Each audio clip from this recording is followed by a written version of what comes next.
Before diving into the greatest history of Greece, make sure to hit that subscribe button, like and share, so you never miss a moment of the past reborn. The fire before the storm. It was the year 480 BC. The world trembled beneath the boots of the Persian Empire.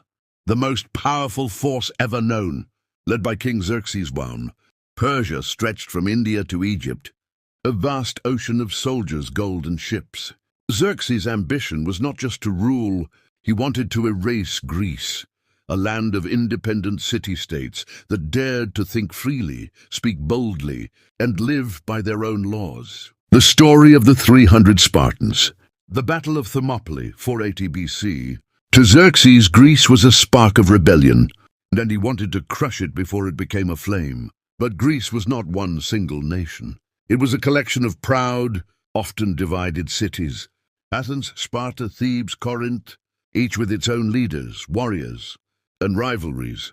And when the Persian threat came, most trembled.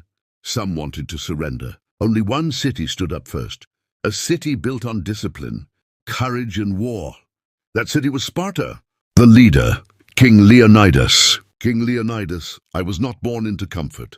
In Sparta, even kings trained like warriors. Every Spartan boy was taken from his mother at age 7 and thrown into the agoge, a brutal military training system that forged the body, mind and soul for war.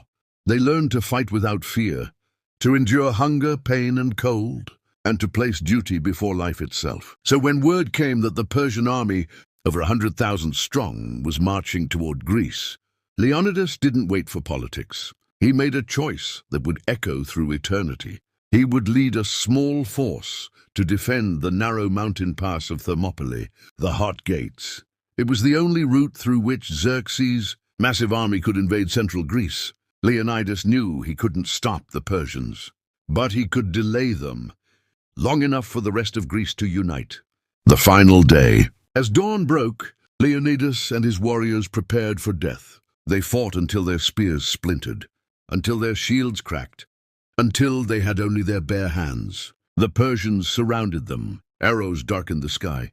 But the Spartans stood unbroken. When Leonidas fell, the surviving Spartans fought over his body to protect it, refusing to let the Persians take their king. They died to the last man, but not in vain. The aftermath, when legends are born. The sacrifice at Thermopylae became a beacon of hope. When news of the Spartan stand spread, all of Greece rose in fury and pride. Just months later, the Greek forces, united at last, struck back and defeated the Persians in the battles of Salamis and Plataea. The tide turned. Greece remained free. And from that freedom came the birth of Western civilization. Philosophy, democracy, art, science. All the ideas that shape the modern world. The lesson that never dies. The story of the 300 Spartans is not just about war. It's about what it means to stand for something, even when the odds are impossible. They remind us that one act of courage can inspire millions, that even when the world seems too powerful, the human spirit is stronger.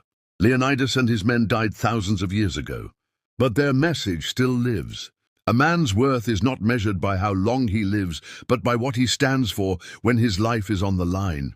And so every time you stand firm in what you believe, every time you refuse to surrender to fear, to failure, or to fate, you carry the same fire that burned at Thermopylae, the fire of the 300, the fire that never dies.